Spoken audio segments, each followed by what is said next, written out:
So I am deeply humbled and profoundly humbled to stand before you, receiving this award for the second time around. So I remember when Doc Cathy told me, "Kudo, kayo na ako, second time naman ako nini, naawod na ako." So nag-ada kami in LQ ni Doc Cathy. Ay, ako sila ni Doc Cathy. So sige. Because I think may nakikita ni Doc Cathy ako somehow. So thank you, Doc Cathy, and to your staff for believing somehow in my capabilities, lalo na haamon LGU. So this recognition is a testament not just to my work, but also to the collective spirit and dedication of our incredible team.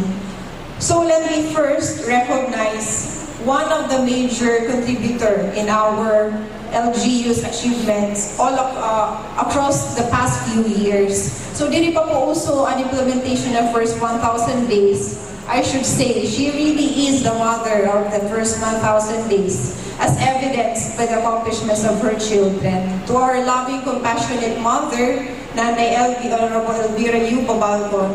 So thank you, Mayor Trudy, for the support all throughout these years. So also to an equally visionary Vice Mayor, so very compassionate leader gihapon, so tutugod niya trabaho. To our Honorable Attorney Eunice Gabalcon, as well as our SB members and our Municipal Nutrition Council team.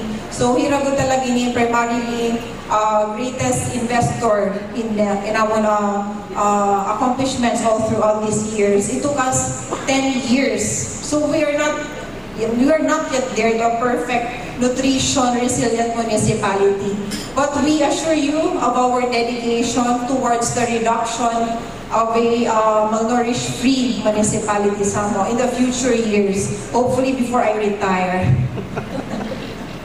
So tagapang-tapon good health ni Lord and the sustenance for the execution of all the nutrition-related programs. So to our dedicated Barangay Nutrition Committee, lalo na po naman Barangay Nutrition Scholars, kaugo pa naman mga Barangay Health Workers, Barangay Sanitary Inspectors, Bedro, so damo na po tira intagos sa po tira haamon barangay level, so that there will be efficient and effective rollout of not just nutrition programs, but all of the programs at barangay level. So we appreciate all their efforts. Also to our partner agencies, NGOs, Adapoton UNICEF, Save the Children, who were very eager to help us all throughout these years. So when I took the significant strides we've made, the decreasing rates of malnutrition, the successful implementation of our different nutrition-related programs, and the growth of our local food security initiatives, I am filled with immense pride for our LGU. But this award is not a finish line. It is a powerful inspiration. It renews my commitment to the children and families that we serve. I promise to continue leading with integrity, innovation, and unwavering focus on ensuring that every resident in our municipality has the opportunity to live a healthy, well-nourished life.